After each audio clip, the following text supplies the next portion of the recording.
别来个叉，这也方便。注意看，这绝对是死神方便打得最惊险的一场比赛，同时也是他职业生涯中质疑声最大的一次战斗。不仅被老外3次击倒，还险些被当场 KO 葬送了自己的57连胜。这位给方便造成了大麻烦的老外，就是法国第一拳王杜姆贝。可千万别被他搞笑的外表和曼妙的舞姿给迷惑了，实则此人的实力绝对可以用恐怖2个字形容。不仅3个月时间就将国际擂台搅得鸡犬不宁，还将前世界第一马库斯打了个人仰马翻，强势夺走了他的冠军金腰带。然而就在他成功斩获38连胜无人能敌之际，却将目光放到了日益扩大的中国拳坛之上。本场比赛他的对手就是来自我国的自由搏击名将死神方便。豪夺57连胜的他不仅是中国拳坛的希望与门面，更代表着我国搏击实力的最高水平。面对这位强势来袭的法国黑人方便，并没有放在眼里，毕竟他的战绩是实打实拼出来的，而不是瞎编胡造来的。所以两位作为80公斤级最强的男人一旦相遇，那必定会有一人跌落神坛。话就不多说了，让我们来看一下中国选手在擂台上的精彩表现。随着裁判一声令下，比赛正式开始。红色短裤是中国选手死神方便，黑色短裤则是法国拳王杜姆贝。两人都是顶尖中的王者，所以一上来就表现得非常小心谨慎。要知道，方便从步入职业擂台以来，就从来没有尝过失败是什么滋味。甚至就连巅峰能打17的西蒙马库斯都曾是他的手下败将，可以说方便遇到的最强大的对手那就是曾经的自己。然而黑人拳王杜姆贝能被称为是地表最强，也不是浪得虚名，不仅击败了几十位国际顶尖悍将，无一败绩，还稳居世界第一的宝座，无人能敌。所以这场比赛无论谁输谁赢，都绝对会震惊整个拳坛。飞这一块在决决都布局了，然后最重要是他已经公司准备挂牌上市。所以以后叫他财神啊，不是死神啊。我现在在这样的一个局面下，对方还是打得比较稳健，对，出技术出的也不多，是，而且可能也是碍于方便当年的一个前后手，有一个迎击，前后手直接连死马库斯以后呢，很少有选手现在给方便上来就会打对拼了，漂亮，低位的摇臂，前手的平弓，后腿的扫踢。而且啊，方便为了打赢这场比赛，也是背负着巨大的压力与质疑。毕竟此时的他不仅仅只是一位搏击运动员，更是一位丈夫与拳馆的老板。就算以后方便退出了职业擂台，那他也会为中国拳坛培养一批又一批的搏击小将。奈何杜姆贝今天可是背着终结方便的连胜战绩而来的，从这攻势就能看出来，他今天是铁了心的想要让方便在家门口颜面扫地了。不过方便打了这么多年的比赛，怎么可能会惧怕一个小小的法国冠军呢？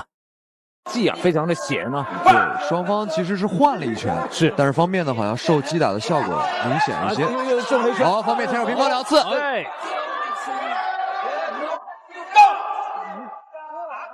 这2回合的比赛啊，从这第1回合的最后1分钟看，这场比赛看来是很难善终啊。是，双方都是奔着把对方直接击倒或者撂平在这个擂台上为主要目的的。比如说，其实这样的比赛，就双方都憋了一口气儿啊。我们看谁能先发制人。虽然两人都是85公斤级的王者，但此时却并没有进行过于激烈的对拼，而是在试探中发起精准打击，来寻找重创对手的机会。别看杜姆贝出场时人畜无害的样子，就觉得他好欺负，能登顶世界第一的位置，就算是买来的，那实力也绝对远超一般人。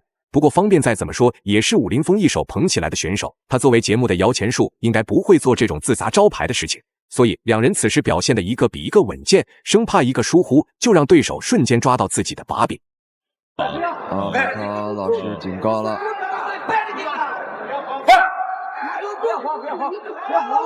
这一回合方面打了有点惊险，切腿。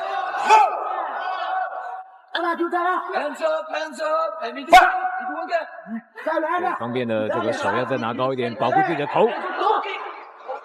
我们其实看到这杜贝啊，他这进攻还是非常的犀利的。让方便在避其锋芒啊，找着机会。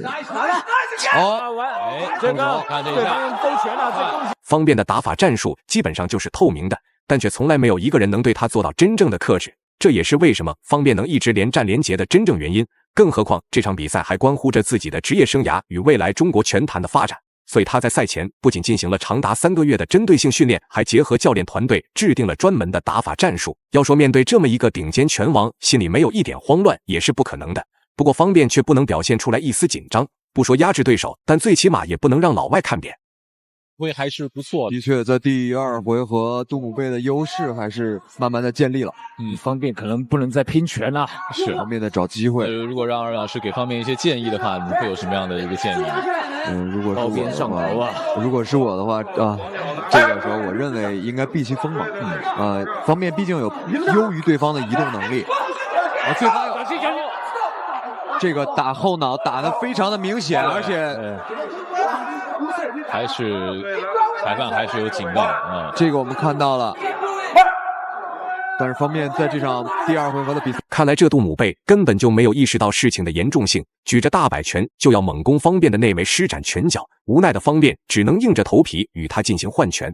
不过方便的忠实拳迷都知道他在内围对拼的实力如何，很明显在拳法精准度与力度上杜姆贝更胜一筹，所以为了稳妥起见，方便还是要将战场控制到中远距离才行。此时将近2个回合的对拼，其实双方并没有打出过于明显的优劣差，再加上两人还都是征战擂台多年的老油条，如果不出意外的话，那这场比赛的结果应该是会交给裁判了。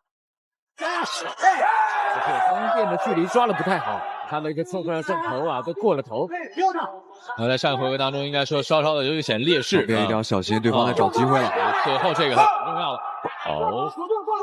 对方在找机会了，我们看对方的眼神已经没事，不是强毒，你自己跑到中立角这个耍宝，霸国拳在耍宝，还以为躲到那边了，裁判就会强毒。应该说杜姆贝的这个整个的表现欲还是非常强的。我们看到这个胸创新的2位教头啊，给方便说你。又中了一拳。对，刚才你打出后手拳以后，一定要。杜姆贝在打自由搏击之前，曾练过多年的职业拳击，因此他直接放弃了腿法进攻，而是将全部的重心都放到了拳法之上。看来他的战术应该是通过重拳来完成 KO 对手的目标了。然而方便只是年轻一点，又不是一个傻子，怎么可能让杜姆贝进入到不擅长的内位来作战呢？散打出身的方便对中远距离控制的可谓是非常好。打完一套组合拳，便会连忙向后拉扯，或者通过搂抱来限制对手，这就导致杜姆贝不仅完全没有施展动作的空间，还会全程被方便牵着鼻子走。的确是做的很多，而且很好。对，在第2回合，杜姆贝用这种低位的摇臂跟方便的对拼中占了不少的便宜。是啊，而且刚刚我们听到这个杜姆贝的教练一直在喊 hands up hands up， 手举起来，手举起来。如果小看我们的死神方便，这是一个非常非常严重的错误。那希望方便呢，赶快找到对策。不要放纵啊！对，丢着一个在打，不直接打。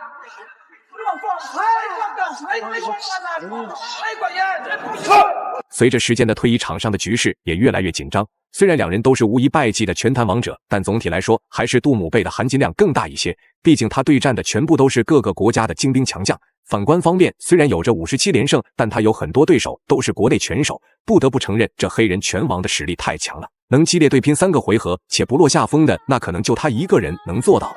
不过相信方便在接下来的时间里绝对能找到应对的方法。好不容易拿到的57连胜，怎么可能轻易就被老外终结？现在方便在心理失衡，而且主动求战这样的一个状态下，没办法控制了，没办法了。心态感、情绪上会有一些影响和变化。